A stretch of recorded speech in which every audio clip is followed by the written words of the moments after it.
Program's a year long, and it runs everything from the very beginning, all the safety that's attributed to the welding industry, all the way up through welding certification. This curriculum is fluid, which means we have the ability to work with those that do have experience. We'll move you along.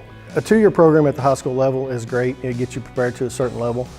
Coming into Campbellsville University's program, we're going to advance that knowledge from the high school level to the college level and into the professional level. So we will send you out into the welding industry as a welding professional. Instead of being somewhat prepared, you'll be fully prepared by the time you leave here. And the level of state certifications that you will get through the Campbellsville program is way above what you would get at the high school. The possible pay range, it just depends on your abilities and your skill level and what you're willing to go out and do, but the pay scale can run anywhere from $14, $15 an hour starting out all the way up to over $100,000 a year. I've been doing this for 30 years, and welding has been a career that changed my life at 15 years old.